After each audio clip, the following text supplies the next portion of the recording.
Hier à Paris, les ministres de la Défense des 7 pays de la coalition se sont réunis à Paris avec l'objectif, vous l'avez dit, d'accroître les efforts.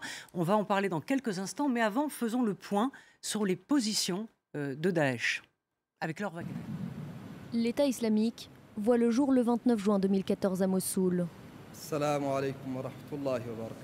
Sous l'impulsion de son chef Abou Bakr al-Baghdadi, l'organisation terroriste d'idéologie salafiste proclame l'instauration d'un califat à cheval sur l'Irak et la Syrie dans une vidéo de propagande rendue publique.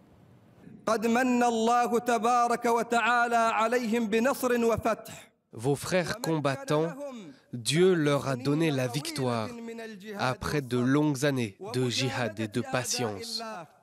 Pour qu'ils atteignent cet objectif, qu'ils annoncent le califat et qu'ils y installent un calife.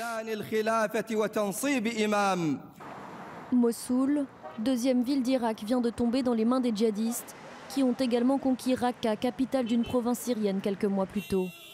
C'est autour de ces deux villes que l'organisation de l'État islamique va construire son État et étendre son influence en Irak et en Syrie. Aujourd'hui, les territoires de Daesh vont de Mossoul jusqu'aux portes d'Alep, la deuxième ville de Syrie au nord. Au sud, l'organisation contrôle une zone allant de Falloujah à 69 km de Bagdad jusqu'à Palmyre, conquise en mai 2015, et carrefour stratégique sur la route de Damas. Les frappes, menées par la coalition internationale depuis l'été 2014, ont permis de récupérer quelques villes notoires aux djihadistes. Kobané en janvier 2015 et Tikrit au mois d'avril. La résistance kurde aussi a porté ses fruits. En juin, la ville de Tal Abyad à la frontière turque est libérée.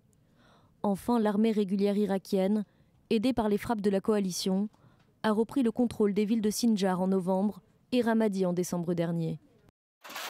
Mais l'EI contrôle toujours de nombreuses régions d'Irak et de Syrie et couvrirait une superficie totale de 78 000 km², selon le centre d'analyse londonien IHS Janes 360. Un chiffre à prendre comme un ordre de grandeur, étant donné le manque de données précises sur le terrain. L'organisation terroriste s'appuie sur une administration et sur des sources de financement solides. Son budget annuel est estimé à 2 milliards de dollars. Parallèlement, elle mène une propagande efficace afin d'inciter toujours plus de combattants étrangers à rejoindre ses rangs. Selon l'ONU, 110 pays fournissent des soldats à l'EI aujourd'hui. Daesh exerce aussi son influence au-delà des territoires qu'elle contrôle.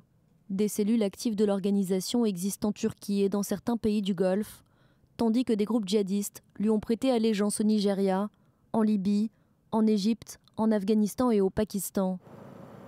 Enfin, avec les attentats spectaculaires perpétrés à l'étranger, et notamment en France l'année dernière, elle a montré sa capacité à agir au-delà de ses frontières et à être prise comme une menace très sérieuse par les démocraties occidentales.